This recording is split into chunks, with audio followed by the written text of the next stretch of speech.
financial explorers? This will not be the most exciting lesson, but knowing the basic definitions is an essential part of your financial education and your journey to financial freedom.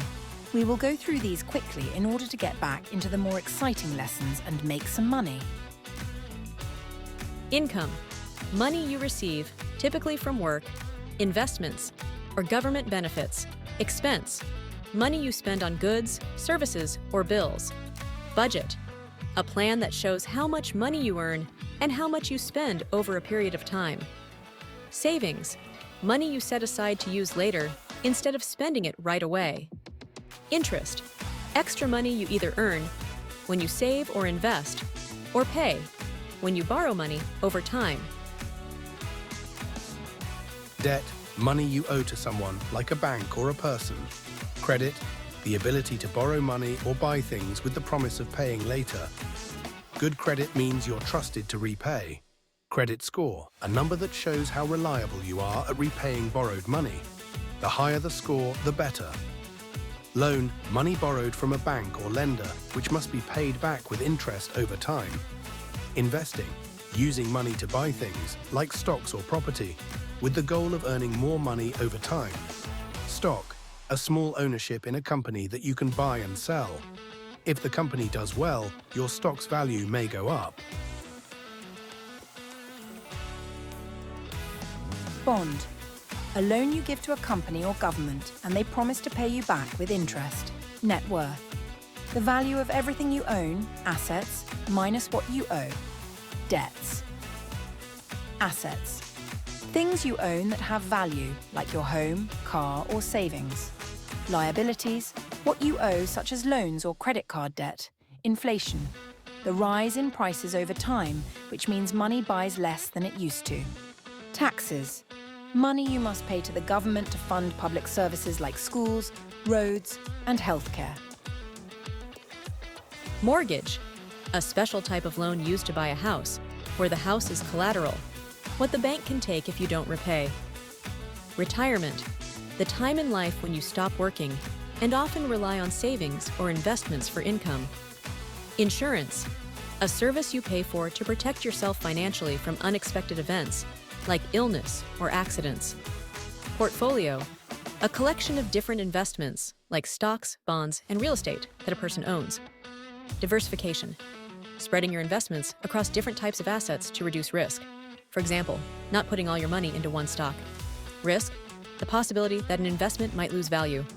Higher risk investments have the potential for higher returns, but also bigger losses. Return on investment, ROI. The profit or loss made on an investment, usually expressed as a percentage of the original amount invested. Capital gains. The profit made when you sell an investment for more than you paid for it. Dividends.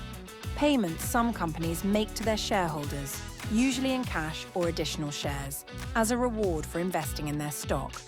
Mutual fund. A pool of money collected from many investors to invest in a variety of stocks, bonds, or other assets managed by a professional. Exchange-traded fund. ETF. Similar to a mutual fund, but it trades on stock exchanges like individual stocks and typically has lower fees. Index fund, a type of mutual fund or ETF designed to track the performance of a specific index, like the S&P 500, which measures how large US companies are doing. Compound interest. The interest earned on both the original amount you invested and on the interest that has been added to it over time. Volatility. How much the price of an investment, like a stock, moves up and down over time. High volatility means bigger price swings. Bear market. A period when stock prices are falling, often by 20% or more, usually signaling a downturn in the economy. Bull market. A period when stock prices are rising, usually signaling economic growth and investor confidence. Asset allocation. The process of dividing your investments among different categories, such as stocks, bonds, and cash, based on your goals and risk tolerance. Liquidity. How easily an investment can be converted into cash without significantly affecting its price. Stocks are usually more liquid than real estate. Market capitalization or market cap, the total value of a company's outstanding shares of stock. This is calculated by multiplying outstanding shares and the share price. Large cap companies are bigger and often more stable. Small cap companies are smaller and can be more volatile. Initial public offering (IPO).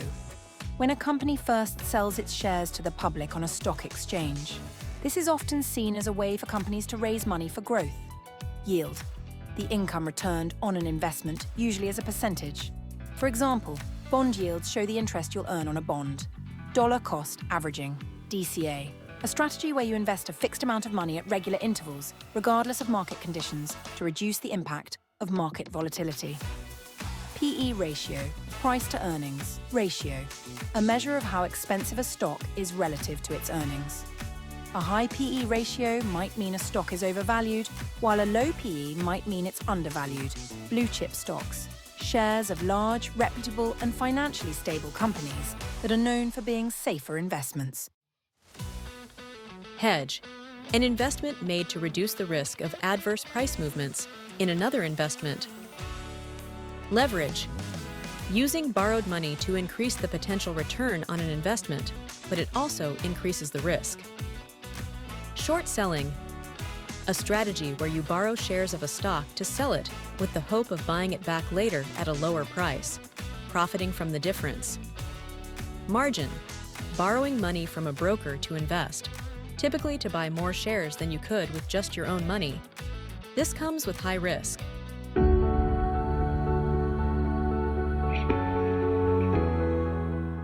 Congratulations, we made it.